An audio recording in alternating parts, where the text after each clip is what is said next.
ಭಾಷೆಯಲ್ಲ, ಅದು ನಮ್ಮ ಭಾವನೆ, ನಮ್ಮ ಅಸ್ತಿತ್ವ ಮತ್ತು ನಮ್ಮ ಸಂಸ್ಕೃತಿಯ ಪ್ರತೀಕ. ಇಂದಿನ ತಂತ್ರಜ್ಞಾನ ಯುಗದಲ್ಲಿ ಮಾತೃಭಾಷೆಯ ಮಹತ್ವವನ್ನು ಯುವ ಜನತೆಗೆ ಅರಿವು ಮಾಡಿಸುವುದು ಅತ್ಯಗತ್ಯವಾಗಿದೆ. ಈ ನಿಟ್ಟಿನಲ್ಲಿ ಕನ್ನಡ ಕಲಿಕಾ ಕೇಂದ್ರವು ಹೊಸ ಪೀಳಿಗೆಗೆ ಕನ್ನಡ ಕಲಿಸುವ ದೀಪಸ್ತಂಭವಾಗಲಿದೆ ಎಂಬ ವಿಶ್ವಾಸವನ್ನು ನಾನು ಹೊಂದುತ್ತೇನೆ. ನನ್ನ ಭಾಷೆ ನನ್ನ ಹೆಮ್ಮೆ, ಕನ್ನಡ ನಾಡು ನನ್ನ ನೆಲೆ. ಮತ್ತೊಮ್ಮೆ ತಮ್ಮೆಲ್ಲರಿಗೂ ಸಹ ಸ್ವಾಗತವನ್ನು ಕೋರುತ್ತಾ ಈ ಒಂದು ಸ್ವಾಗತ ಭಾಷಣವನ್ನು ಮುಗಿಸ್ತೇನೆ.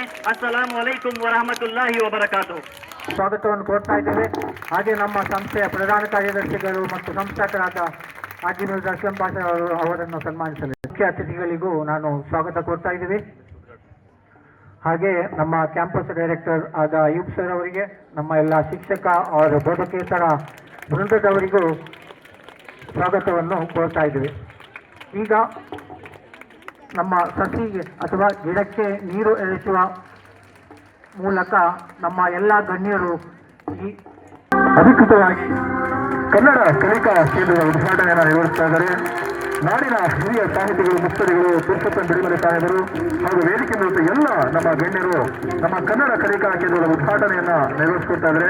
ವಿದ್ಯಾರ್ಥಿಗಳ ಮತ್ತೊಂದು ಜೋರು ಚಪ್ಪಾಳೆಯನ್ನ ಹೊಡೆಯುವ ಮೂಲಕ ನಮ್ಮ ಈ ಉದ್ಘಾಟನಾ ಕೇಂದ್ರಕ್ಕೆ ಸಾಕ್ಷಿಯಾಗಿ ನಾವೆಲ್ಲ ಇವತ್ತು ಈ ಸುಂದರ ಕಾರ್ಯಕ್ರಮದಲ್ಲಿ ಆಸೀನರಾಗಿದ್ದೀರಿ. ತಾಯಿ ನಿತ್ಯೋತ್ಸವ ಹೆಸರೊಂದಿಗೆ ನಮ್ಮ ಕನ್ನಡ ನಾಡಿನ ಹೆಮ್ಮೆಯ ಸಾಹಿತಿ ನಿಸಾರ್ ಅಹಮದ್ ಸಾಹೇಬರನ್ನ ನೆನೆಯುತ್ತಾ ಇಂದು ಗಿಡಕ್ಕೆ ನೀಡುವುದರ ಮೂಲಕ ಕನ್ನಡ ಕಲಿಕಾ ಕೇಂದ್ರವನ್ನು ಉದ್ಘಾಟಿಸಿಕೊಟ್ಟಂತಹ ನಾಡಿನ ಹಿರಿಯ ಸಾಹಿತಿಗಳು, ಮುತ್ಸದಿಗಳು, ಕನ್ನಡ ಅಭಿವೃದ್ಧಿ ಪ್ರಾಧಿಕಾರದ ಅಧ್ಯಕ್ಷರಾಗಿರುತ್ತಾ ಬಿಳಿಮಲೆ ಸಾಹೇಬರು ಹಾಗೂ ಸಂತೋಷ್ ಆನಗಲ್ರವರು, ವೇದಿಕೆ ಮಾಡಿದ ಎಲ್ಲ ಗಣ್ಯರಿಗೆ ನಾನು ಅನಂತ ಧನ್ಯವಾದ. ಎಲ್ಲ ಪ್ರೀತಿಯ ವಿದ್ಯಾರ್ಥಿನಿಯರೇ, ಇವತ್ತು ನಮ್ಮ ಕನ್ನಡ ಅಭಿವೃದ್ಧಿ ಪ್ರಾಧಿಕಾರ ಮಾತಾಡಬಾರ್ದು, ಮಕ್ಕಳು ಮಾತಾಡಬಾರ್ದು, ನೀವು ಇಲ್ಲಿ ನೋಡ್ಬೇಕು. ಒಂದ್ 2 ಗಂಟೆ ನೀವೆಲ್ಲ ಮೌನವಾಗಿರ್ಬೇಕು. ಓಕೆ. ಕನ್ನಡ ಅಭಿವೃದ್ಧಿ ಪ್ರಾಧಿಕಾರ ಮತ್ತು ಏನು ಜಾಮಿಯಾ ಸೈಯದಿನ್ ಅನಸ್ ಇಬ್ನೆ Malik educational and charitable trust ಏನಿದೆ, ಅವರು ಇಬ್ಬರು ಕನ್ನಡ ಕಲಿಕಾ ಕೇಂದ್ರವನ್ನು ಇವತ್ತು ಉದ್ಘಾಟನೆ ಮಾಡುವಂತ ಸಮಾರಂಭ ನಡೀತಾ ಇರುವಂತದ್ದು ಒಂದು ರೀತಿ ಐತಿಹಾಸಿಕವಾದಂತ ಸಂದರ್ಭ ಅಂತ ನಾನು ಭಾವಿಸ್ತೇನೆ.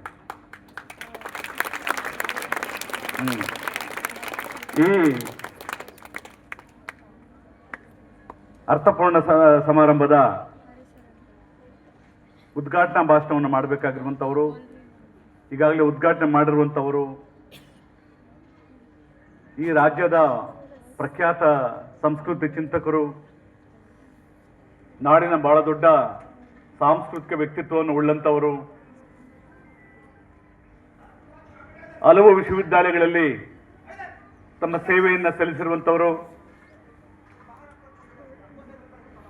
ಬಹಳ ಮುಖ್ಯವಾಗಿ ಈಗ ಕನ್ನಡ ಅಭಿವೃದ್ಧಿ ಪ್ರಾಧಿಕಾರದ ಅಧ್ಯಕ್ಷರಾಗಿರುವಂತವರು, ಅವರು ಈ ಸಮಾರಂಭಕ್ಕೆ ಬಂದಿರುವಂತದ್ದೇ ಬಹಳ ಮುಖ್ಯವಾದಂತ ಒಂದು ಗಳಿಗೆ ಅಂತ ಭಾವಿಸ್ತಾ, ನಾನು ಪ್ರೀತಿಸುವಂತ ಬಹಳ ಕೆಲವು ನಾಡಿನ ಪ್ರಜ್ಞಾವಂತ ಮನಸ್ಸುಗಳಲ್ಲಿ ಮುಖ್ಯರಾದಂತಹ ಡಾಕ್ಟರ್ ಪುರುಷೋತ್ತಮ ಬಿಳಿಮಲೆ ಸರ್ ಅವರೇ, ಈ ಸಮಾರಂಭದಲ್ಲಿರುವಂತ ಕನ್ನಡ ಅಭಿವೃದ್ಧಿ ಪ್ರಾಧಿಕಾರದ ಕಾರ್ಯದರ್ಶಿಗಳಾಗಿರುವಂತಹ ಡಾಕ್ಟರ್ ಸಂತೋಷ್ ಆನಗಲ್ರವರೇ, ನನ್ನ ಸ್ನೇಹಿತರು, ತುಮಕೂರು ಜಿಲ್ಲೆಯ ಕನ್ನಡ ಸಾಹಿತ್ಯ ಪರಿಷತ್ತಿನ ಅಧ್ಯಕ್ಷರಾಗಿರುವಂತ ಕೆ ಸಿದ್ಲಿಂಗಪ್ಪನವರೇ, ಹಾಗೂ ಬಹಳ ಮುಖ್ಯವಾಗಿ ಈ ಕಾಲೇಜಿನ ಪ್ರಿನ್ಸಿಪಾಲರು, ನನ್ನ ಸ್ನೇಹಿತರು ಆಗಿರುವಂತ ಅನ್ನೂರ್ ಸಾಹೇಬ್ರೆ, ಕನ್ನಡ ಅಭಿವೃದ್ಧಿ ಪ್ರಾಧಿಕಾರದ ಸದಸ್ಯರಾಗಿರುವಂತಹ ಗೆಳೆಯ ರವಿಕುಮಾರ್ ನೀಹಾರ್ ಅವರೇ,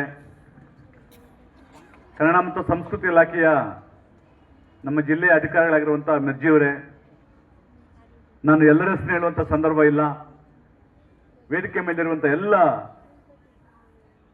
ಗಣ್ಯರೇ ಮತ್ತು ಪ್ರೀತಿಯ ಮಕ್ಕಳೇ, ನಾವು ಈ ವೇದಿಕೆಯಲ್ಲಿ ನಿಮ್ಗೆ ಅರ್ಥವಾಗದಂಥ ಅನೇಕ ಸಂಗತಿಗಳನ್ನ ಮಾತಾಡುವಂಥ ಪ್ರಯತ್ನ ಮಾಡಲಾರೆ. ಅದು ಯಾವುದಾದ್ರೂ ಒಂದು ಸೆಮಿನಾರಲ್ಲೋ ಚರ್ಚೆ ಮಾಡುವಂಥ ವಿಷಯಗಳು. ಇಲ್ಲಿರುವಂಥ ಮುಗ್ಧ ಮನಸ್ಸುಗಳು, ಮುಂದೆ ನೋಡಬೇಕು, ನೀವೆಲ್ಲ ಮುಂದೆ ನೋಡಿ ಏನು ಹೇಳ್ತಾ ಇದ್ದೀನಿ ಕೇಳಿಸ್ಕೋಬೇಕು. ಯಾರೋ ಒಬ್ಬ ವ್ಯಕ್ತಿ ಜೋರಾಗಿ ಮಾತಾಡ್ಕೊಂಡು ಹೋಗ್ತಾ ಇದ್ದ, ಕಾಮನ್ ಸೆನ್ಸ್ ಇಲ್ಲ. ಇಂಥ ಒಂದು ಸುಂದರವಾದ ಸಮಾರಂಭದಲ್ಲಿ ಕಲ್ತ್ಕೋಬೇಕು ಅದೆಲ್ಲ. ನನಗೆ ಕನ್ನಡಿಗರು ಯಾರು ಎನ್ನುವಂಥ ಮೊದಲನೇ ಪ್ರಶ್ನೆಗೆ ನಿಮಗೆಲ್ಲ ಗೊತ್ತೇ ಇದೆ. ಸರೋಜಿನಿ ಮಹಿಷಿ ಬಹಳ ಸ್ಪಷ್ಟವಾಗಿ ಹೇಳಿದ್ದಾರೆ, ಯಾರು ಕನ್ನಡವನ್ನು ಮಾತಾಡ್ತಾರೆ ಅವರೆಲ್ಲರೂ ಕನ್ನಡಿಗರೇ ಅಂತ. ಹಾಗಾಗಿ ನಾವೆಲ್ಲ ಕನ್ನಡಿಗರ ಜೊತೆಲಿದ್ದೀವಿ. ಇಲ್ಲೇನು ಬಹಳ ವಿಶೇಷವಾದಂಥ ಏನು ಬೇರೆ ಅರ್ಥ ಇಲ್ಲ. ನೀವೆಲ್ಲ ಯಾರು? ನಾವೆಲ್ಲ ಯಾರು? ನೀವೆಲ್ಲ ಅಂತ ಇದ್ದೀವಿ ನಾನು, ಸಾರಿ ಕ್ಷಮಿಸಿ. ನಾವೆಲ್ಲ ಯಾರು? ಜೋರಾಗಿ ಹೇಳಿ. ಯಾರಿಗೆ ಕನ್ನಡ ಅರ್ಥವಾಗುತ್ತೆ, ಯಾರಿಗೆ ಕನ್ನಡ ಮಾತಾಡ್ತಾರೆ, ಕರ್ನಾಟಕದಲ್ಲಿ ಯಾರಿದ್ದಾರೆ, ಅವರೆಲ್ಲರೂ ಕನ್ನಡಿಗರು ಎನ್ನುವಂಥ ಮೊದಲನೇ ಪ್ರಶ್ನೆನ ನಾವು ಬಹಳ ಜವಾಬ್ದಾರಿಯಿಂದ ಅರ್ಥ ಮಾಡ್ಕೋಬೇಕು. ಎರಡನೇ ಮಾತು, ಈ ದೇಶದಲ್ಲಿ ಎರಡು ತರ ಇದೆ, 2 ಸ್ಟ್ರೀಮ್ಸ್ ಅಂತೀವಿ. ಎರಡು ಸ್ಟ್ರೀಮ್ಸ್ ಇದಾವೆ, 2 ದಾರೆಗಳು. ಒಂದು ಮುಖ್ಯ ದಾರೆ, ಇನ್ನೊಂದು ಅಲಕ್ಷಿತ ದಾರೆ ಅನ್ಬೇಕು. ಅದು ಅಮುಖ್ಯ ದಾರೆ ಅಲ್ಲ, ಅಲಕ್ಷಿತ ದಾರೆ. ಅಂದ್ರೆ ಸೆಟ್ಲಾಗಿ ಪ್ರಜಾಪ್ರಭುತ್ವದಲ್ಲಿ ತಮ್ಮ ಹಕ್ಕುಗಳನ್ನು ಪಡ್ಕೊಳ್ತಾ ಇರುವಂತ ನಾವೇ ನಾಯಕರು, ಈ ದೇಶದ ಸಾಂಸ್ಕೃತಿಕವಾದಂಥ ಎಲ್ಲ ಪ್ರಶ್ನೆಗಳಿಗೆ ಅನ್ನುವಂಥ ಒಂದು ದಾರೆ ಆದರೆ, ಇನ್ನೊಂದು ಸ್ಟ್ರೀಮು ನಮ್ಗೇನು ಗೊತ್ತಿಲ್ಲ, ಏನೋ ಹೇಳ್ತಾ ಇದ್ದಾರೆ ಇವರು ಅಂತ ತಮ್ಮ ಸುಂದರವಾದಂಥ ತಮ್ಮ ಸೌಂದರ್ಯ ಪ್ರಜ್ಞೆ, ಸಾಹಿತ್ಯ ಪ್ರಜ್ಞೆ, ಜಾನಪದ ಬದುಕು, ಇಡೀ ವ್ಯಕ್ತಿತ್ವಗಳನ್ನು ಒಂದು ರೀತಿ ಗೌಣ ಅಂತ ತಿಳಿದುಕೊಂಡಿರುವಂಥ ಇನ್ನೊಂದು ದಾರೆ ಇದೆ. ಮೇಸ್ಟ್ರಿಗೆ ಮಾತಾಡ್ತಾ ಒಂದು ಮಾತಂದ್ರು ಪುರುಷೋತ್ತಮ ಬಿಳಿಮಲೆ ಸರ್, ನಾವು ಒಂದು ಮೇಜರ್ ಕಮ್ಯುನಿಟಿ ಏನಿದೆ ನಮ್ಮ ಅಲ್ಪಸಂಖ್ಯಾತರು, ಅವರನ್ನು ಕನ್ನಡದ ಮೈನ್ ಸ್ಟ್ರೀಮ್ಗೆ ಸೇರಿಸುವಂಥ ಪ್ರಯತ್ನಗಳಲ್ಲಿ ಇದು ಒಂದು ಅಂತಂದರು. ನಾನು ನಿಮ್ಮೆಲ್ಲರ ಪರವಾಗಿ ಬಿಳಿಮಲೆ ಸರ್ಗೆ ಧನ್ಯವಾದ ಮೇಲಕ್ಕೆ ಇಷ್ಟಪಡ್ತಾ ಇದ್ದೇನೆ. ಕನ್ನಡ ಅಭಿವೃದ್ಧಿ ಪ್ರಾಧಿಕಾರ ಒಂದು ಎಕ್ಸ್ಕ್ಲೂಸಿವ್ ಆಗಿ ಒಂದು ಸಮಾರಂಭವನ್ನು ಮಾಡ್ತಾ ಇರುವಂಥದ್ದು ಕನ್ನಡ ಪ್ರಾಧಿಕಾರದ ದೊಡ್ಡ ಘನತೆ ಅಂತ ನಾನು ಭಾವಿಸ್ತೇನೆ. ಮುಂದುವರೆದು ಹೇಳ್ತೇನೆ, ಕನ್ನಡವನ್ನು ಕಟ್ಟದಂಥವರು, ಕನ್ನಡವನ್ನು ಬೆಳೆಸಿದಂಥವರು ಎಲ್ಲರೂ ಇದ್ದಾರೆ, ಬಹಳ ಜನ ಇದ್ದಾರೆ. ಅಲ್ಲಿ ಎಲ್ಲ ಧರ್ಮದವರು, ಎಲ್ಲ ಭಾಷಿಕರು ಎಲ್ಲರೂ ಇದ್ದಾರೆ ಅಲ್ಲಿ. ನಾನು ಯಾರೋ ಒಂದು 5-6 ಹೆಸರು ಹೇಳೋದಕ್ಕೆ ಪ್ರಯತ್ನ ಪಡಲ್ಲ. ಶಿಶ್ನಾಳ ಶರೀಫರ್ನೋ, ನಿಸಾರ್ ಅಹಮದರ್ನೋ, ಇಲ್ಲ ನಮ್ಮ ಬೋಳುವಾರು ಮೊಹಮ್ಮದ್ ಕುಯ್ಯಿನೋ, ಅಥವಾ ನಮ್ಮ ಹನೀಫೋ, ಬಶೀರು ಅಂತ ಹೇಳೋದಿಲ್ಲ ನಾನು. ವೆಯ್ಟ್ ಮಾಡಪ್ಪ, ಬರ್ತಾ ಇದ್ದೀನಿ ಅಲ್ಲೇ ಇರು. ಎಷ್ಟು ಸಲ ಫೋನ್ ಮಾಡ್ತೀನಿ? ಓಕೆ, ಸಾರಿ. ನಾನು ಬೇರೆ ಬೇರೆ ರಾಜ್ಯಗಳೆಲ್ಲ ಒಂದಷ್ಟು ಸುತ್ತಿದ್ದೀನಿ. ಕೇಂದ್ರ ಸಾಹಿತ್ಯ ಅಕಾಡೆಮಿ ನಾನು ಸೆಕ್ರೆಟರಿ ಆಗಿದ್ದಾಗ ಆಶ್ಚರ್ಯ ಅಂದರೆ, ಇಡೀ ಮಲಯಾಳಮಲ್ಲಿ, ಕೇರಳದಲ್ಲಿ ಎಷ್ಟು ಚೆನ್ನಾಗಿ ಇಡೀ ಮಲಯಾಳಂ ಜನ ಮಲಯಾಳಂನ ಪ್ರೀತಿಸ್ತಾರೆ, ಮಲಯಾಳಂನ ಓದ್ತಾರೆ ಅನ್ನೋದು ನನಗೆ ಈಗಲೂ ದಿಗ್ಭ್ರಮೆ ಮೂಡಿಸುತ್ತೆ. ಉರ್ದು ಗೊತ್ತಿದ್ರು ಮಲಯಾಳಂನ ಪ್ರೀತಿ ಪ್ರಶ್ನಾತೀತವಾದ್ದು. ವೈಕಂ ಮೊಹಮ್ಮದ್ ಬಶೀರ್ ಅವರ ಮಲಯಾಳಂ ಸಾಹಿತ್ಯವನ್ನು ಓದ್ಕೊಂಡ್ಬಿಟ್ರೆ ನಮಗೆ ಅವರು ಮಲಯಾಳಂನ ಕುವೆಂಪು ಅವರು. ಯಾರು ವೈಕಂ ಮೊಹಮ್ಮದ್ ಬಶೀರ್ ಅಂತ ಗೊತ್ತಿರಲಿ ನಿಮಗೆಲ್ಲ ಇಲ್ಲಿ. ಯಾಕೆ ನನಗೆ ರಾಷ್ಟ್ರ ಮಟ್ಟದ ಉರ್ದು ಸಾಹಿತ್ಯದ ಅನೇಕ ಜನ ಸ್ನೇಹಿತರು ನನಗೆ ಗೊತ್ತಿದೆ. ಖಲೀಲುರ್ ರೆಹಮಾನ್ ಅಂತ ಸಾಹೇಬರು, ನಮ್ಮ ಶಿವಪ್ರಕಾಶ್ ಅವರ ಆತ್ಮೀಯ ಸ್ನೇಹಿತರು. ಖಲೀಲುರ್ ರೆಹಮಾನ್ ಅಂತ ಪೊಲೀಸ್ ಆಫೀಸರು, IPS ಆಫೀಸರು. ನಾನು ನಮ್ಮ ಎಷ್ಟಿದ್ದಾರೆ ಅಂದ್ಬಿಟ್ಟು ಶಿವಪ್ರಕಾಶ್ ನನ್ನ ಗುರುಗಳು, ಅವ್ರ ಜೊತೆಲಿ ನಾನು ನಮ್ಮ ಉರ್ದು ಸಾಹಿತ್ಯದ ಅನೇಕ ಜನ ಸಂದರ್ಭಗಳಲ್ಲಿ ಮಾತಾಡ್ತಾ ನಾನು ಖುಷಿಪಟ್ಟಿದ್ದೇನೆ. ನಾನು ಮೆಚ್ಚುವಂಥ ಜಗತ್ತಿನ ಮಹಾನ್ ಲೇಖಕರಲ್ಲಿ ನಮ್ಮ ನೆಕ್ಸ್ಟ್ ಹೇಳ್ತಾ ಇದ್ದೀಗ್ತಾನೆ ಸರ್, ಪರ್ಷಿಯನ್ ಪೋಯಿಟ್ ನಮ್ಮ ರೂಮಿ, ಜಲಾಲುದ್ದೀನ್ ರೂಮಿ. ನನಗೆ ಜಲಾಲುದ್ದೀನ್ ರೂಮಿ ಮುಸ್ಲಿಂ ಅನ್ಸಲ್ಲ, ಶೇಕ್ಸ್ಪಿಯರ್ ಕ್ರಿಶ್ಚಿಯನ್ ಅನ್ಸಲ್ಲ. ಅದು ಗೊತ್ತಿರಲಿ, ಬಸವಣ್ಣ ಲಿಂಗಾಯತ ಅನ್ಸೋದಿಲ್ಲ, ಅಥವಾ ಮಿರ್ಜಾ ಗಾಲಿಬ್ನ ನಾನು ಯಾವುದೋ ನಾವು ಇದು ಮಾಡಲಿಕ್ಕಾಗಲ್ಲ. ಪ್ರೇಮ್ಚಂದ್ ಅಂತ ಒಬ್ಬ ಜಗತ್ತಿನ ಮಹಾನ್ ಲೇಖಕ ತನ್ನ ಬರವಣಿಗೆಯನ್ನು ಕೊಟ್ಟಿದ್ದು ಉರ್ದು ಮೂಲಕ. ನಿಮಗೆಲ್ಲ ಗೊತ್ತಿರಬೇಕು, ಉರ್ದು ಮೂಲಕ. ನಾನು ಪ್ರೇಮ್ಚಂದ್ ಅವ್ರದ್ದು ಟ್ರಾನ್ಸ್ಲೇಷನ್ ಓದಿದ್ದೀನಿ. ಸುಮಾರು ಅವರ ಎಲ್ಲ ಬರವಣಿಗೆಗಳಲ್ಲಿ ಸುಮಾರಷ್ಟನ್ನು ಓದಿದ್ದೇನೆ ಅಂತ ಇನ್ನೊಬ್ಬ ಕಥೆಗಾರ, ನನ್ನ ಜಗತ್ತಿನ ಶ್ರೇಷ್ಠ ಕಥೆಗಾರರಲ್ಲಿ ಪ್ರೇಮಚಂದ್ ಒಂದು ರೀತಿ ಧ್ರುವ ನಕ್ಷತ್ರ. ಇವೆಲ್ಲ ಯಾಕೆ ಅಂದ್ರೆ ನಾನು ಹೇಳಿದೆ ಅಂದ್ರೆ, ನಮಗೆ ಮೇನ್ ಸ್ಟ್ರೀಮ್ಗೆ ಬರದ ಹಾಗೆ, ಅಕ್ಷರವನ್ನು ಕಲಿಯದ ಹಾಗೆ, ಜಗತ್ತಿನ ಮುಖ್ಯ ಭಾಷೆಗಳನ್ನು ಕಲಿಯದ ಹಾಗೆ, ವಿದ್ಯೆಯನ್ನು ಎದೆಗೆ ಬೀಳಲಾರದೆ ನಮ್ಮನ್ನ ವಂಚಿಸಿದ್ದಾರೆ. ಯಾರು ವಂಚಿಸಿದ್ದಾರೆ ಅನ್ನುವಂಥದ್ದು ಪ್ರಶ್ನೆ ಮುಖ್ಯ ಅಲ್ಲ. ನಾನು ಸಾಚಾರ್ ಕಮಿಷನ್ ಬಗ್ಗೆ, ಮಕ್ಕಳ बैठना सुनना, मैं जो बोल रहा हूं वापस मुझे बोलना, मैं भी क्वेश्चन करूंगा अभी.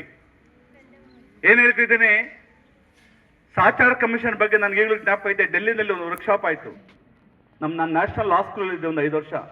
ಅಲ್ಲಿಂದ ನನ್ನ ಅಲ್ಲಿ ಕಳಿಸ್ಕೊಟ್ಟಿದ್ರು. ನಾವೊಂದು 2-3 ದಿವಸ ಅಲ್ಲೇ ಉಳಿದಿದ್ವಿ.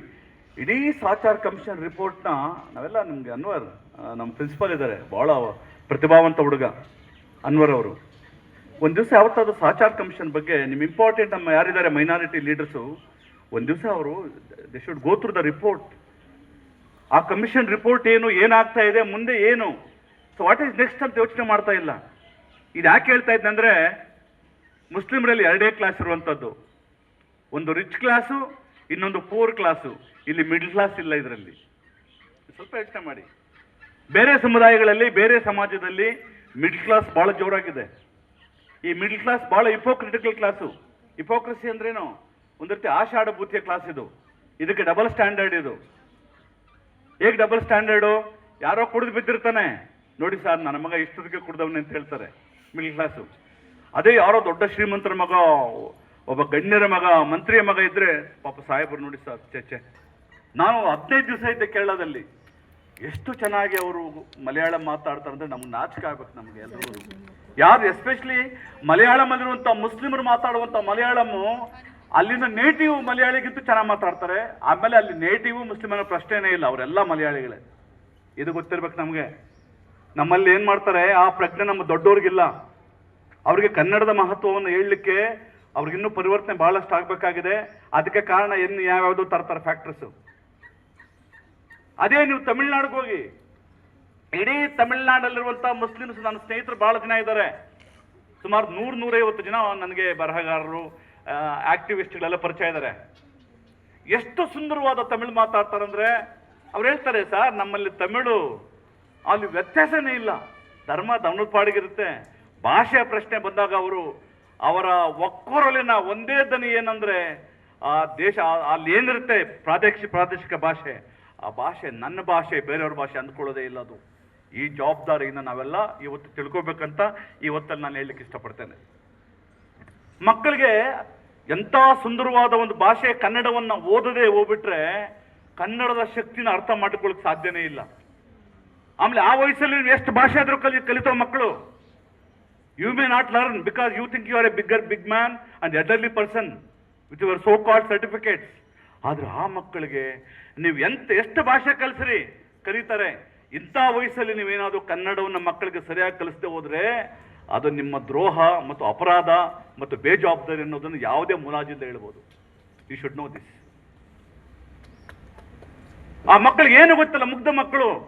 ಅವ್ರ ಮನೆಯಲ್ಲಿ ಕನ್ನಡ ಬುಕ್ಸ್ ಇರಬೇಕು, ಕನ್ನಡದ ಲೇಖನ ಓದಬೇಕು, ಕನ್ನಡದ ಮಹಾನ್ ವ್ಯಕ್ತಿಗಳ ಬಗ್ಗೆ ಮಾತಾಡಬೇಕು. ಫಾರ್ ಎಕ್ಸಾಂಪಲ್, ಒಂದು ಸಣ್ಣ ಎಕ್ಸಾಂಪಲ್ ಹೇಳ್ತೇನೆ. ಭಾರತ ಜನನೀಯ ತನುಜಾತೆ ಜಯ ಹೇ ಕರ್ನಾಟಕ ಮಾತೆ. ಇಡೀ ತಮ್ಮ ಬದುಕಲ್ಲಿ ಸೆಕ್ಯುಲರ್ ಅಂದ್ರೆ ಏನು? ಸೆಕ್ಯುಲರ್ ಅಂದ್ರೆ ಬಹಳ ಇಂಪಾರ್ಟೆಂಟ್. ಅದು ಕಾನ್ಸ್ಟಿಟ್ಯೂಷನಲ್ ಪ್ರಿಯಾಂಬಲ್ ಇದೆ. We the people of India hereby solemnly ಅದಿದೆ. Sovereign socialist secular democratic republic. ಇಡೀ ಸಂವಿಧಾನದ ಆತ್ಮ ಅದು. ಸಂವಿಧಾನ ಬಹಳ ಸ್ಪಷ್ಟವಾಗಿ ಹೇಳುತ್ತೆ. ನಾವು ಜಸ್ಟ್ ಡಿವೇಟ್ ಅದೇ ನೋಡಿ, ಏನೋ ಮಾತಾಡುವಾಗ ಸ್ಪಾಂಟೇನಿಯಸ್ ಮಾತಾಡುವಾಗ ಒಂದ್ಸಲ ಮರೆತರೆ ಆ ಕಂಟೆಂಟೇ ಚೇಂಜ್ ಆಗೋಗ್ಬಿಡುತ್ತೆ. ಎಸ್, ಕನ್ನಡದ ನಾಡಿಗೀತೆ ಭಾಗಶಃ ಭಾರತದ ಯಾವುದೇ ಭಾಷೆಗಳಲ್ಲೂ ಕಾಣದಂಥ ಒಂದು ರಾಷ್ಟ್ರೀಯ ಪ್ರಜ್ಞೆಯನ್ನ ಅಥವಾ ಸರ್ವಜನಾಂಗದ ಪ್ರಜ್ಞೆಯನ್ನ, ಭಾವೈಕ್ಯತೆಯನ್ನ ಎಕ್ಸ್ಪ್ರೆಸ್ ಮಾಡುವಂಥ ಯಾವುದಾದ್ರೂ ಒಂದು ನಾಡಗೀತೆ ಇದ್ರೆ ಅದು ಕನ್ನಡ, ಕುವೆಂಪುರವರ ಕನ್ನಡ ಅನ್ನೋದು ನಿಮಗೆಲ್ಲ. ನೀವು ಒಂದ್ಸಲ ಆ ಪದ್ಯನ ಕೇಳ್ತಾ ಧ್ಯಾನಿಸ್ಕೊಳ್ಳಿ. ಆ ಪದ್ಯವನ್ನು ಕೇಳ್ತಾ ಧ್ಯಾನಿಸ್ಕೊಳ್ಳಿ. ಆ ಧ್ಯಾನಿಸ್ಕೊಳ್ಳುವಾಗ ನಿಮಗೆ ಇಡೀ ಕಣ್ಣು ಮುಂದೆ ಆ ಭಾರತವನ್ನು ಹೇಗೆ ಅವರು ನರೇಟ್ ಮಾಡ್ತಾರೆ ಅಂದ್ರೆ, ಇಡೀ ಕಣ್ಣು ಮುಂದೆ ಸರ್ವ ಜನಾಂಗದ ಶಾಂತಿಯ ತೋಟ, ಹಿಂದೂ, ಕ್ರೈಸ್ತ, ಮುಸಲ್ಮಾನ, ಒಂದು ತೋಟದ ಹೂಗಳು ಇವರೆಲ್ಲ ಅಂತಾರೆ.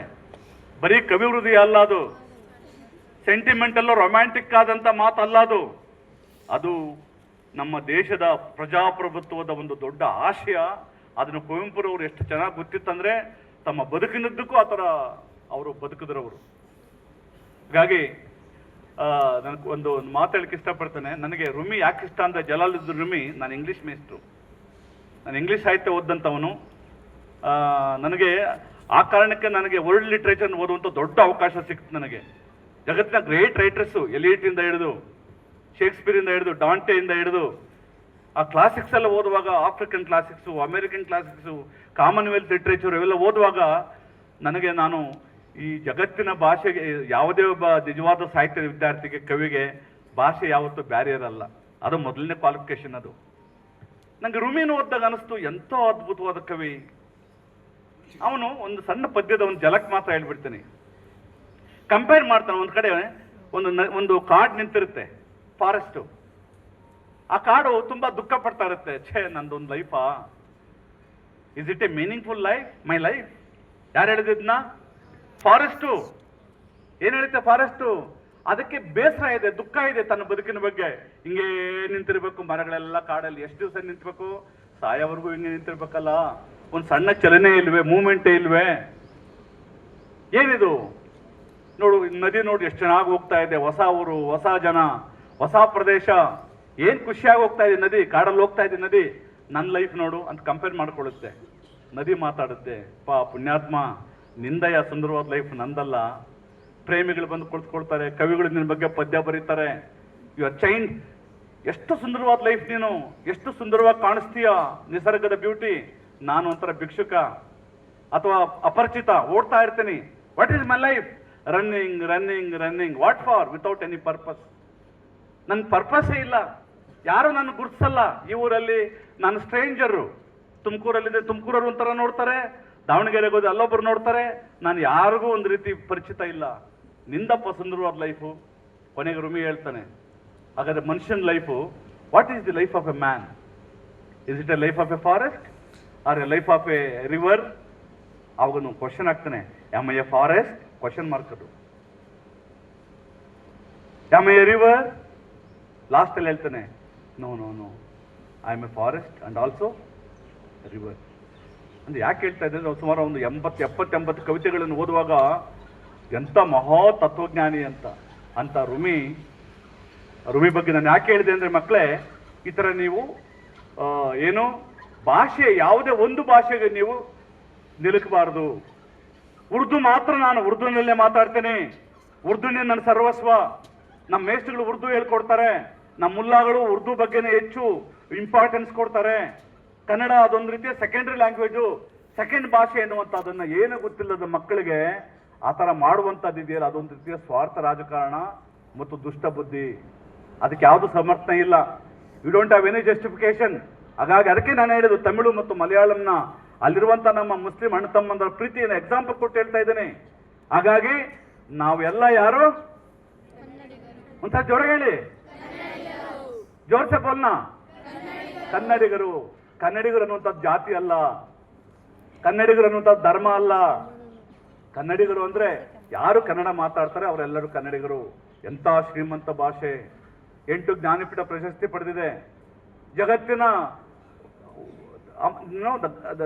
Kannada is such a great language among the great languages. 10 ಜಗತ್ತಿನ ಭಾಷೆಗಳಲ್ಲಿ ಕನ್ನಡವೂ ಒಂದು.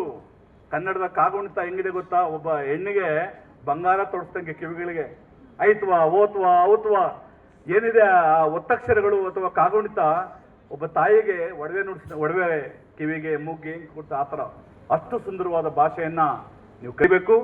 ಮದ್ರಸ ಇರಲಿ, ಕಾನ್ವೆಂಟ್ ಇರಲಿ, ಮಠ ಇರಲಿ, ಕನ್ನಡ ಮೀಡಿಯಂಗೆ ಕನ್ನಡದಲ್ಲಿ ಓದೋರ್ಗೆ ಏನೆಲ್ಲ ಇದಿದೆ. ಜಾಬ್ ರಿಸರ್ವೇಶನ್ ಇದೆ, ರಿಸರ್ವೇಶನ್ ಓದಬೇಡಿ, ಪ್ರೀತಿಯಿಂದ ಓದಬೇಕು. ಅದಕ್ಕೆ ನಾನು ತಮಿಳು ಮತ್ತು ಮಲಯಾಳಮನ್ನ ಪದೇ ಪದೇ ನಾನು ಜ್ಞಾಪಿಸ್ಕೊಂಡು ಈ ಮಾತನ್ನು ಹೇಳ್ತಾ ಇದ್ದೇನೆ. ಹೆಚ್ಚು ಮಾತಾಡ್ಲಾರೆ, ನಾನು ಮೇಷ್ಟ್ರ ಮಾತು ಕೇಳಬೇಕಿತ್ತು, ನನ್ನ ಸ್ನೇಹಿತರ ಮಾತು ಕೇಳಬೇಕಿತ್ತು. ನನಗೆ ಬೆಂಗಳೂರಲ್ಲಿ ಬೋರ್ಡಲ್ಲಿ ಒಂದು ಪರೀಕ್ಷೆ ಬಗ್ಗೆ ಒಂದು ಇಂಪಾರ್ಟೆಂಟ್ ಮೀಟಿಂಗ್ ಇದೆ, ಅದಕ್ಕೆ ನಾನು ಹೋಗ್ಬೇಕಾಗಿದೆ. ನಾನು ದಯವಿಟ್ಟು ಕ್ಷಮಿಸ್ಬೇಕಂತ ಹೇಳ್ತಾ ನನ್ನ ಮಾತುಗಳನ್ನು ಮುಗಿಸ್ತೇನೆ. Jai Hind, Jai Karnataka. Thank you all. ತಮ್ಮದೇ ಆದಂತಹ ವಿಶಿಷ್ಟ ಭಾಷಾ ಕೌಶಲ್ಯದಿಂದ ವಿದ್ಯಾರ್ಥಿಗಳಿಗೆ ಗ್ರಂಥ ಸಾಹಿತಿಗಳ ಒಂದು ಪರಿಚಯವನ್ನು ಒಳಪಡಿಸಿದಂತಹ ಪದವಿ ಪೂರ್ವ ಶಿಕ್ಷಣ ಇಲಾಖೆಯ ಉಪನಿರ್ದೇಶಕರಾದ ಗೌರವಾನ್ವಿತ ಡಾಕ್ಟರ್ ಬಾಲಗಂಗಾಧರ ಮೂರ್ತಿ ಸರ್ ಅವರಿಗೆ ಈಗ ಗೌರವ ಸಮರ್ಪಣೆ. ಎಲ್ಲರೂ ಜೋರು ಚಪ್ಪಾಳೆಯೊಂದಿಗೆ ನಮ್ಮ ಈ ಕನ್ನಡ ಕಲಿಕಾ ಉದ್ಘಾಟನಾ ಸಮಾರಂಭದ ಪ್ರಯುಕ್ತ ಅವರು ಬಂದು ಈ ಕಾರ್ಯಕ್ರಮವನ್ನು ಯಶಸ್ವಿಯಾಗಿ ನಡೆಸಿಕೊಂಡಿದ್ದಾರೆ. ಅವರಿಗೆ ಎಲ್ಲರ ಪರವಾಗಿ Jamia ಸೈದನ ಅನಸಿಬ್ನ Malik educational charitable trust ವತಿಯಿಂದ ಒಂದು ಗೌರವ ಸಮರ್ಪಣೆ.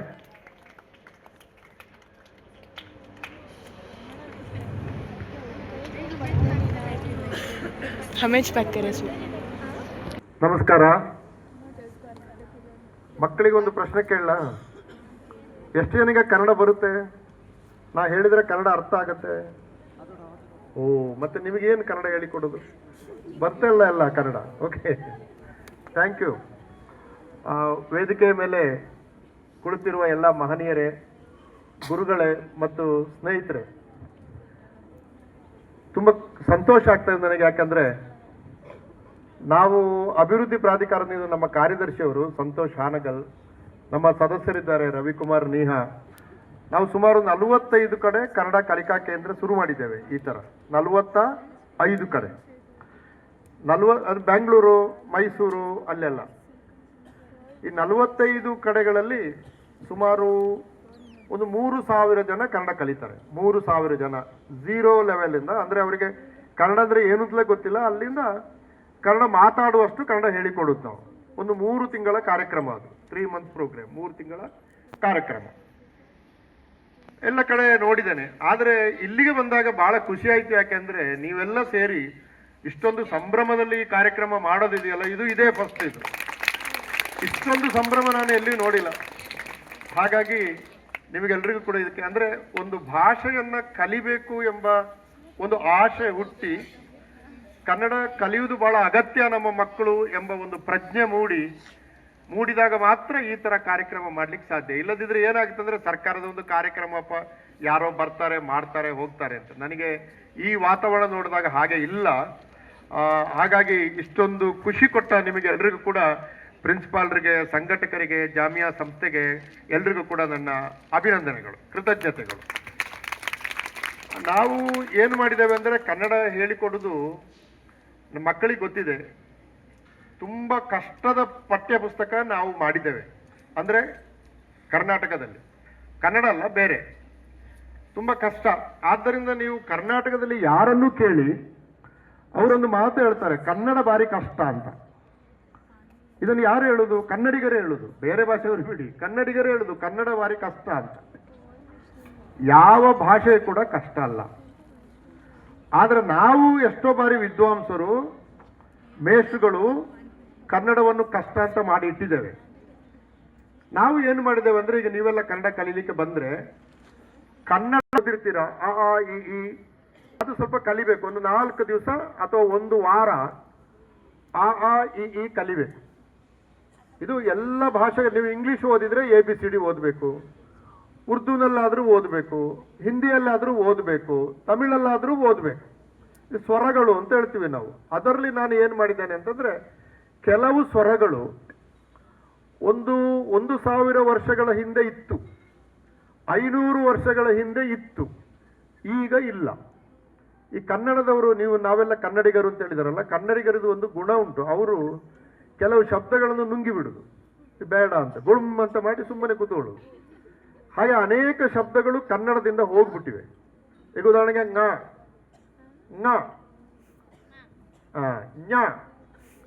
ಕುഞ്ഞಣ್ಣ, ಕೈಯಾರ ಕಿഞ്ഞಣ್ಣ ರೈ ಅಂತ ನಮ್ಮಲ್ಲಿ ದೊಡ್ಡ ಸಾಹಿತಿ ಇದ್ದಾರೆ. ಕೈಯಾರ ಕಿഞ്ഞಣ್ಣ ರೈ, ಕಿഞ്ഞಣ್ಣ ಞ. ವಿಜ್ಞಾನ ಞ. ಆದರೆ ಕರ್ನಾಟಕದಲ್ಲಿ ಇವತ್ತು ಸುಮಾರು 50% ಹೆಚ್ಚು ಜನಗೆ ಕಿഞ്ഞಣ್ಣ ರೈ ಅಂತ ಹೇಳಲಿಕ್ಕೆ ಬರೋದಿಲ್ಲ. ಅವರು ಕೀಯಣ್ಣ ಅಂತಾರೆ. ಕೀಯಣ್ಣ. ನನ್ನ ಫ್ರೆಂಡ್ ಇದ್ದಾರೆ, ಕನ್ನಡದ ಬಹಳ ದೊಡ್ಡ ಲೇಖಕ, ಬಳುವಾರ ಮಹಮ್ಮದ್ ಕುಂಞಿ, ನೀವು ಕೇಳಿರ್ಬೇಕು. ನಾವು ಮಂಗಳೂರಿನವರು, ಒಟ್ಟಿಗೆ ಓದಿದವರು, ಕೆಲಸ ಮಾಡಿದವರು. ಸಾಹಿತಿಗಳಿಗೆ, ಲೇಖಕರಿಗೆ ಅವರ ಹೆಸರನ್ನು ಹೇಳಲಿಕ್ಕೆ ಬರುವುದಿಲ್ಲ. ಅವರು ಬಹಳ ಜನ ಬಳುವಾರು ಮಹಮ್ಮದ್ ಕುಂಞಿ ಅಂತಾರೆ. ಕುಂಞಿ ಬೇರೆ, ಕುಂಞಿ ಬೇರೆ ಅಲ್ವಾ? ಆದ್ದರಿಂದ ಏನಾಗಿದೆ ಅಂತಂದ್ರೆ ಕನ್ನಡವನ್ನ ಇವತ್ತು ಅನೇಕ ಪದಗಳನ್ನು ಮಾತನಾಡಲಿಕ್ಕೆ ಜನಕ್ಕೆ ಆಗುವುದಿಲ್ಲ. ಸದ್ಯಕ್ಕೆ ನಾವು ಏನು ಮಾಡಿದ್ದೇವೆ ಅಂತ ಪದಗಳನ್ನು ಬಿಟ್ಟು ಬಿಟ್ಟಿದ್ದೇವೆ. ಹೇಳಲಿಕ್ಕೆ ಬಾರದನ್ನು ಹೇಳಿಕೊಡುದು ಯಾಕೆ ನಾವು? ಗುರುಗಳಿಗೆ ಅರ್ಥ ಆಗ್ತದೆ. ಈಗ ಒಂದು ಯಾರಿಗೂ ಹೇಳಿಕೊಡುವ ಅಗತ್ಯ ಇಲ್ಲ. ಮುಂದೆ ಅವರು ಅಡ್ವಾನ್ಸ್ ಲೆವೆಲ್ಗೆ ಹೋದಾಗ ಕನ್ನಡದಲ್ಲಿ ನಾನು ಪಂಡಿತ ಆಗಬೇಕು ಅಂತ ಏನಾದ್ರು ಯೋಚನೆ ಮಾಡಿದ್ರೆ ಆಗ ಹೇಳಿಕೊಡುವ. ಇನಿಷಿಯಲ್ ಲೆವೆಲ್ನಲ್ಲಿ ಅದು ಬೇಡ. ಬೇಡ, ಬೇಡ, ಅಂಕ ನಾ ಹೇಳಲಿಕ್ಕೆ ಬರುವುದಿಲ್ಲ ಅನೇಕರಿಗೆ. ಹೇಳಿದ್ರೆ ಹೇಳ್ತಾರೆ. ಬೇರೆ ಕಣೆ ಹೇಳುವ ಹೇಳಲಿಕ್ಕೆ ಬರುವುದಿಲ್ಲ. ಅದು ಬಿಟ್ಟು ಹೋಗ್ಬಿಟ್ಟಿದೆ. ಒಂದು ಕಾಲದಲ್ಲಿ ಇತ್ತು. ನಾ ಹೇಳಿದಲ್ಲ, ಕನ್ನಡಿಗರು ಸ್ವಲ್ಪ ಸೋಮಾರಿಗಳು. ಆದ್ದರಿಂದ ಅಂಥದನ್ನೆಲ್ಲ ತೆಗೆದು ಸ್ವರ ಕಡಿಮೆ ಮಾಡಿ ಕನ್ನಡದಲ್ಲಿ 52 ಒಟ್ಟು ಹಿಂದೆ, ಈಗ ನಾವು ಅದನ್ನು 32ಕ್ಕೆ ಇಳಿಸಿದ್ದೇವೆ. ಸುಲಭ ಆಯ್ತಾ ಇಲ್ವೋ? ನೋಡಿದ್ರ, ನಗವಂತು ನಿಮಗೀಗ. ಸೊ ಅದು ಒಂದು ಕಲಿಬೇಕು. ಅದನ್ನು ಕಲೀಲಿಕ್ಕೆ 1 ವಾರ ಸಾಕು. ಈ ಹೇಳಿಕೊಡ್ಲಿಕ್ಕೆ 1 ವಾರ ಸಾಕು. ಆಮೇಲೆ ಈ ಭಾಷೆ ನೋಡಿ, ಈಗ ಬಾಲಗುರುಮೂರ್ತಿಯವರು ಇವರೆಲ್ಲ ಹೇಳ್ತಾರೆ, ಭಾಷೆಯಲ್ಲಿ ಏನಿದೆ, ಒಂದು ಸರ್ವನಾಮ ಅಂತ ಹೇಳ್ತೀವಿ, ಪ್ರೊನೌನ್ ಅಂದ್ರೆ ಏನು? ನಾನು, ಮೀ, ರೈಟ್? ನಾನು, ಮೈ. ಆಮೇಲೆ ನೀನು, ತು, ರೈಟ್? ನಾನು, ನೀನು. ಇದು ಗೊತ್ತುಂಟಲ್ಲ ನಿಮಗೆ? ನಾನು ಅಂದ್ರೆ ನಾನು, ನೀನು ಅಂದ್ರೆ ನೀನು. ನಾನು ಇವನನ್ನು ತೋರಿಸಿ ನಾನು ಅಂದ್ರೆ ತಪ್ಪು. ನನ್ನನ್ನು ನಿಮ್ಮ ಹತ್ರ ಮಾತಾಡುವಾಗ ನೀನು ಅಂದ್ರೆ ತಪ್ಪು. ಆದ್ದರಿಂದ ಭಾಷೆಯನ್ನು ಕಲಿಯುವ ಮೊದಲ ಹೆಜ್ಜೆ ಯಾವುದು ಅಂದ್ರೆ ಸರ್ವನಾಮಗಳನ್ನು ಸರಿಯಾಗಿ ಬಳಸಲಿಕ್ಕೆ ಕಲಿಯುವುದು. ಅದು ಹೆಚ್ಚಿಲ್ಲ. ನಾನು ಅದನ್ನು ಸರಳಗೊಳಿಸಿ ಒಟ್ಟು ನೀವು 11 ಪದಗಳನ್ನು ಕಲ್ತ್ರೆ ಸಾಕು. ನೋಡಿ, ಅಕ್ಷರಗಳು 52 ಇದ್ದದನ್ನು 32ಕ್ಕೆ ಇಳಿಸಿದ್ದೇನೆ. ಸುಲಭ ಆಯ್ತಾ? ಸರ್ವನಾಮಗಳು ಕೇವಲ 11. ನಾನು, ನೀನು. ಈಗ ನಾನು ಒಬ್ಬ, ನಾವು ಇಬ್ಬರು ಇದ್ದೇವಪ್ಪ, ಇಷ್ಟು ಜನ ಇದ್ದೇವೆ. ಆದ್ದರಿಂದ ನಾನು, ನಾವು ಆಯ್ತು. ಹೌದಾ? ನಾವು ಆಯ್ತು. ನೀನು, ನೀವು ಆಯ್ತು. ನಾನು, ನೀವು ಆಯ್ತು. ಆಮೇಲೆ 3rd ಪರ್ಸನ್ ಅಂತ ಹೇಳ್ತೀವಿ. ಅಲ್ಲಿದ್ದಾನೆ ದೂರದಲ್ಲಿ, ಅವನು. ಅಲ್ಲಿ ಒಬ್ಬರಿಗಿಂತ ಹೆಚ್ಚು ಜನ ಇದ್ದಾರೆ, ಆವಾಗ ಅವರು. ಆಯ್ತಾ? ನೋಡಿ, ನಾನು, ನಾವು 2, ನೀನು, ನೀವು, ಅವನು, ಅವರು, ಒಟ್ಟು 6 ಆಯ್ತಾ? ಅಷ್ಟೇ. ಈಗ ಏನು ಮಾಡ್ಬೇಕು ಇದಕ್ಕೆ? ನಮ್ಮಲ್ಲಿ ದೇವರು ಗಂಡು ಹೆಣ್ಣು ಅಂತ ಮಾಡಿದ್ದಾನೆ. ಈಗ ಒಬ್ಬನ ಹೆಸರು ಹೇಳುವಾಗ ಅಥವಾ ಒಬ್ಬರು ಕರೆಯುವಾಗ ಗಂಡು ಮತ್ತು ಹೆಣ್ಣು ಎಂಬ ವ್ಯತ್ಯಾಸ ಭಾಷೆಯಲ್ಲಿ ಇರಬೇಕು. ನಾವು ಅಮ್ಮ ಅಂತ ಹೇಳ್ತೀವಿ. ಹೆಚ್ಚಿನ ಮಕ್ಕಳು ಬಳಸುವ ಮೊದಲ ಶಬ್ದ ಅಮ್ಮ. ತಾಯಿಯ ಗರ್ಭದಿಂದ ಬಂದ ಮೇಲೆ ಹಾಲು ಕುಡಿತಾ ಕುಡಿತಾ ಅಮ್ಮ, ಅದು ಮೊದಲ ಶಬ್ದ. ಅಪ್ಪ ಅಂದ್ರೆ ಗಂಡು, ಅಮ್ಮ ಅಂದ್ರೆ ಹೆಣ್ಣು. ಇದು ವ್ಯತ್ಯಾಸ ಗೊತ್ತಿರಬೇಕು ನಮಗೆ. ಆದ್ದರಿಂದ ಒಂದು ಕಲ್ತ್ರೆ ನಮಗೆ ಅಲ್ಲಿ ಲಿಂಗ ವ್ಯತ್ಯಾಸ ಇಲ್ಲ. ಅದನ್ನು ಇವಳು, ನಿಮ್ಮ ಹೆಸರು ಗೊತ್ತಿಲ್ಲ ನನಗೆ, ನೀವು ಹೇಳ್ಬೋದು, ನೀವು ಹೇಳ್ಬೋದು. ಸುಲಭ ಆಯ್ತಾ ಇಲ್ವಾ? ಹೆಚ್ಚು ಬಂದ್ರೆ ಕಷ್ಟ, ಬಾಯ್ಪಟ್ಟ ಕಲಿಬೇಕಲ್ಲ. ಕಡಿಮೆ ಮಾಡಿದಷ್ಟು ಸುಲಭ. ಆದ್ದರಿಂದ ನಾನುಗೆ ಲಿಂಗ ಇಲ್ಲ, ಲಿಂಗ ವ್ಯತ್ಯಾಸ ಇಲ್ಲ, ಗಂಡು ಹೆಣ್ಣು ವ್ಯತ್ಯಾಸ ಇಲ್ಲ. ಆದ್ರಿಂದ ನಾನು ನಮ್ಮ ಕಡೆ ಜಾರಿ ಭಾಷೆಯಲ್ಲಿ ನಾನು ಅಂತ ಹೇಳ್ತಾರೆ, ಮೇ ಅಷ್ಟೇ. ಆಯ್ತಾ? ನೀನು ಅಂತಲೂ ಹೇಳ್ಬೋದು. ನಾನು ನಿಮಗೆ ನೀವು ಅಂತಲೂ ಹೇಳ್ಬೋದು, ನೀನು ಅಂತ ಹೇಳ್ಬೋದು, ನೀವು ಅಂತ ಹೇಳ್ಬೋದು. ಗಂಡು ಹೆಣ್ಣು ವ್ಯತ್ಯಾಸ ಇಲ್ಲ. ಅದು ಸುಲಭ ಆಯ್ತು ನಮಗೆ. ಹೇಳಿಕೊಡ್ಲಿಕ್ಕೆ ಎಷ್ಟು ಸುಲಭ. ಒಂದು ಸರಿ ಹೇಳಿಕೊಟ್ರೆ 1 ತಿಂಗಳಲ್ಲಿ ಕನ್ನಡ ಹೇಳಿಕೊಡ್ಬೋದು. ನಮ್ಮ ಪಂಡಿತರು ಏನು ಮಾಡಿದ್ದಾರೆ ಅಂದ್ರೆ ಇದನ್ನು ಸಂಸ್ಕೃತ ವ್ಯಾಕರಣ ಎಲ್ಲ ಇಟ್ಟುಕೊಂಡು ಮನುಷ್ಯರಿಗೆ ಅರ್ಥ ಆಗದಾಗೆ ಮಾಡಿಟ್ಟಿದ್ದಾರೆ. ಅದು ಬೇಡ ನಮಗೆ. ಅದು ಒಂದು ಕಾಲದಲ್ಲಿ, ಈಗ ದೊಡ್ಡ ನೀವು PhD ಎಲ್ಲ ಮಾಡುದಿದ್ರೆ ಆವಾಗ ಮಾಡಿಕೊಳ್ಳಿ, ಪಂಪನನ್ನು ಓದ್ತಿರೋ ಅದೆಲ್ಲ ಹೇಳುವ. ಈಗ ನಾವು ಬೇಸಿಕ್ ಹೇಳಿಕೊಡುವಾಗ ಏನಂದ್ರೆ ನಾನು, ನೀನು, ನೀವು ವ್ಯತ್ಯಾಸ ಇಲ್ಲ. ಆಯ್ತಾ? ಈಗ ಅವನು ಬಂದಾಗ ವ್ಯತ್ಯಾಸ ಆಗ್ತದೆ. ಅವನು, ಅವಳು, ಕರೆಕ್ಟ್? ವ್ಯತ್ಯಾಸ ಬಂತು ನೋಡಿ. ಅಲ್ಲಿಗೆ 8 ಆಯ್ತು ಒಟ್ಟು. ಅವನು, ಅವಳು. ಅದಕ್ಕೆ ನಂಬರ್ ಸೇರಿಸಿದ್ರೆ ಅವರು ಆದ್ರೆ ಅವರು ಮಕ್ಕಳು ವ್ಯತ್ಯಾಸ ಇಲ್ಲ ನೋಡಿ. ಹೆಣ್ಣು ಮಕ್ಕಳಿಗೂ ಆಗ್ತದೆ, ಗಂಡು ಮಕ್ಕಳಿಗೂ ಆಗ್ತದೆ. ನಾನು ಯಾಕೆ ಹೇಳುದಂದ್ರೆ ಕಡಿಮೆ ಪದಗಳು ಇದ್ದಷ್ಟು ಭಾಷೆ ಕಲಿಯುವುದು ಸುಲಭ ಅಂತ ನಾವು ಹಾಗೆ ಮಾಡಿದ್ದೇವೆ ಅಂತ. ಆದ್ರಿಂದ ನಿಮಗೆ ಕನ್ನಡ ಕಲಿಯುವುದು ಉಂಟಲ್ಲ, ಏನು ಕಷ್ಟ ಆಗೋದಿಲ್ಲ. ಸ್ವಲ್ಪ ಮನಸ್ಸಿರ್ಬೇಕಷ್ಟೆ, ಮನಸ್ಸಿರ್ಬೇಕು. ಇದು ನಾನು ಕಲಿಬೇಕು. ನಾನು ಇಲ್ಲಿಂದ ಹೊರಗಡೆ ಹೋಗಿ ಅಂದ್ರೆ ಇದರ ಹಿಂದೆ ಒಂದು ನನ್ನ ಯೋಚನೆ ಏನು, ನಾನು ಅದನ್ನು ಮಕ್ಕಳಿಗೆ ಹೇಳಬೇಕಾಗಿಲ್ಲ, ಮೇಷ್ಟ್ರುಗಳಿಗೆ ಗೊತ್ತಿದೆ. ನಮ್ಮಲ್ಲಿ ಬಹುಸಂಖ್ಯಾತರು ಮತ್ತು ಅಲ್ಪಸಂಖ್ಯಾತರ ನಡುವಿನ ವ್ಯತ್ಯಾಸ ಸ್ವಲ್ಪ ಜಾಸ್ತಿ ಆಗ್ತಾ ಇರುವಾಗ ಅದನ್ನು ಹತ್ತಿರ ತರುವುದಕ್ಕೆ ನಾವು ಈ ಕೆಲಸ ಮಾಡುವುದು. ಹತ್ತಿರ ಬರಬೇಕು, ನಾವೆಲ್ಲ ಒಟ್ಟಿಗೆ ಕೆಲಸ ಮಾಡಬೇಕು. ನೋಡಿ, ಹಿಂದೆ ಹಾವೇರಿಯಲ್ಲಿ ಒಂದು ಸಾಹಿತ್ಯ ಸಮ್ಮೇಳನ ಆಯಿತು. ಆವಾಗ ಅಲ್ಲಿ ಈಗ ನಮ್ಮ ಕನ್ನಡದಲ್ಲಿ ಬಳುವಾರ ಮಹಮ್ಮದ್ ಕುಂಜಿ, ಸಾರಾ ಅಬುಬಕರು, ಮೊನ್ನೆ ಬೂಕರ್ ಪ್ರಶಸ್ತಿ ಬಂದಂತ ಬಾನು ಮುಸ್ತಾಕ್, ನನ್ನ ಗೆಳೆಯ ಫಕೀರ್ ಮೊಹಮ್ಮದ್ ಕಟ್ಪಾಡಿ, ಇಂಥ ಲೇಖಕರು ತುಂಬ ಇದ್ದಾರೆ. ಬಶೀರು, ಇವರ ತುಂಬ ಲೇಖಕರಿದ್ದಾರೆ. ಹಾವೇರಿ ಸಾಹಿತ್ಯ ಸಮ್ಮೇಳನದಲ್ಲಿ ಒಬ್ಬ ಮುಸ್ಲಿಮರನ್ನು ಕರೆದು, ಒಬ್ಬನೇ ಒಬ್ಬ ಲೇಖಕ. ನಾನು ಹೇಳಿದೆ ತಪ್ಪು ಇದು, ಮುಸ್ಲಿಮರು ತುಂಬ ಲೇಖಕರಿದ್ದಾರೆ, ಒಂದು 4-5 ಜನರಾದರೂ ಕರೀರಿ ಅಂತ. ಕರೀಲಿಲ್ಲ, ಗಲಾಟೆ ಆಯಿತು.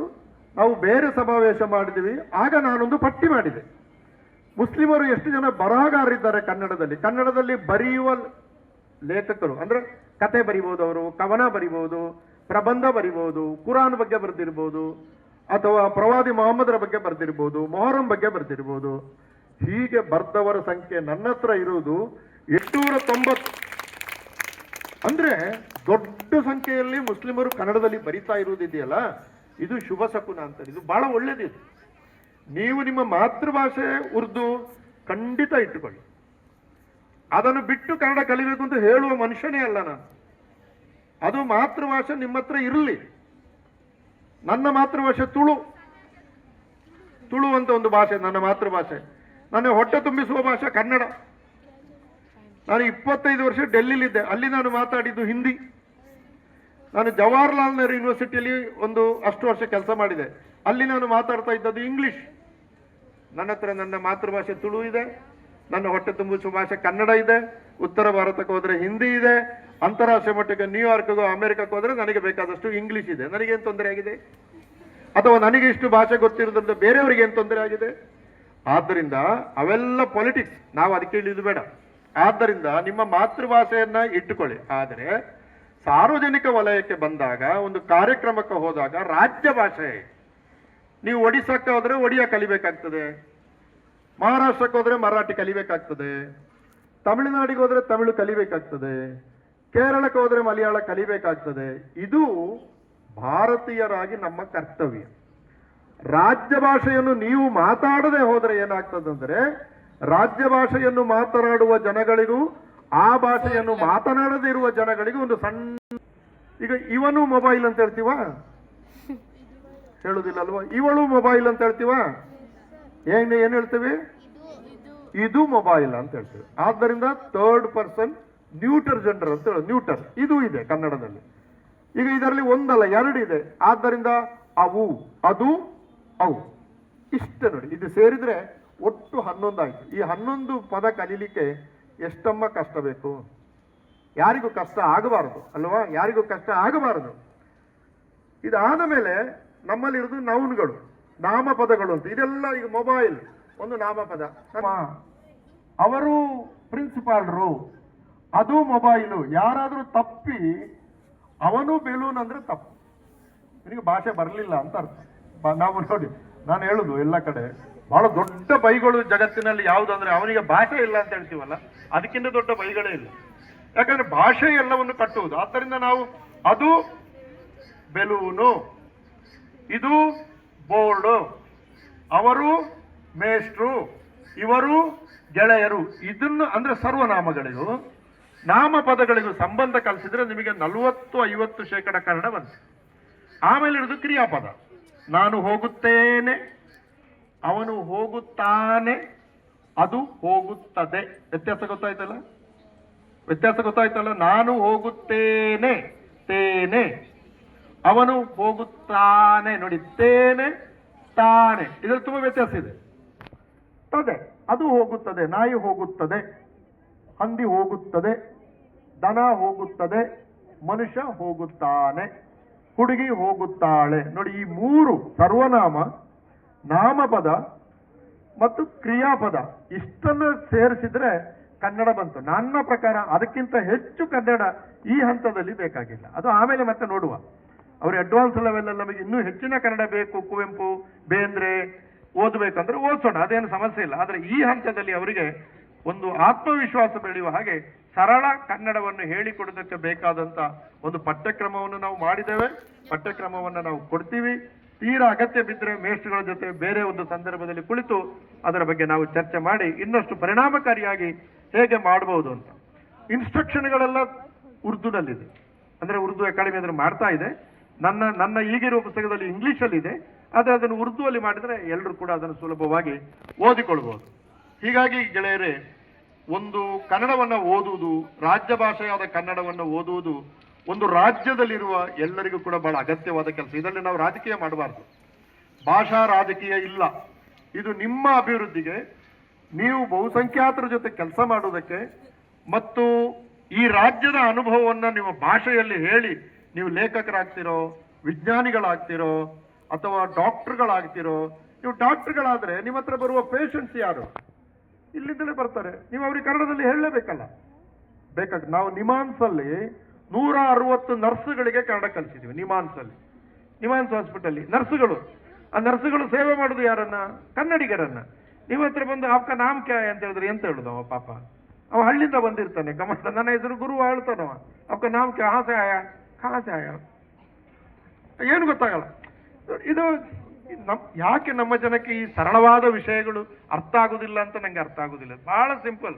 ಒಬ್ಬ ವೈದ್ಯ, ಡಾಕ್ಟ್ರು ಪೇಷಂಟ್ ಹತ್ರ ಮಾತಾಡುವಾಗ ಅವನ ಭಾಷೆಯಲ್ಲಿ ಮಾತಾಡೋದಿದ್ರೆ ಅವನ ದುಡ್ಡು ಯಾಕೆ ಕೊಡ್ತಾನೆ? ಇವರಿಗೆ ಅವ ಕೊಡುವ ದುಡ್ಡು ಬೇಕು, ಅವನ ಭಾಷೆ ಬೇಡ. ಹೀಗೆಲ್ಲ ನಾವು ಭಾಷೆಯನ್ನು ಕೆಡಿಸಿಟ್ಟಿದ್ದೇವೆ ಗೆಳೆಯರೇ. ಬಹುಶಃ ನಾನು ಹೇಳಿದ ಅರ್ಥ ಆಗಿದೆ ಅಂತ ನಾನು ಭಾವಿಸ್ಕೊಳ್ತೀನಿ. ಇದು ಬಹಳ ಮುಖ್ಯ.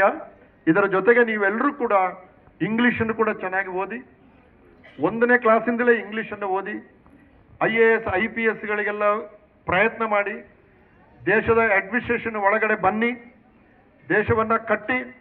ಈ ಮಾತು ಯಾಕೆ ಅಂದ್ರೆ ನನ್ನ ಕೊನೆಯ ಮಾತು 2 ನಿಮಿಷದಲ್ಲಿ ಹೇಳ್ತೀನಿ ನಾನು. ನೋಡಿ, 1857 1857ನಲ್ಲಿ ಮೊದಲ ಸ್ವಾತಂತ್ರ್ಯ ಸಂಗ್ರಾಮ ಆರಂಭವಾಯಿತು. ಆವಾಗ ಡೆಲ್ಲಿಯನ್ನು ಆಳ್ತಾ ಇದ್ದವನು ಮೊಘಲರ ಕೊನೆಯ ಅರಸ ಬೌದುರ್ ಶಾ ಜಫರ್.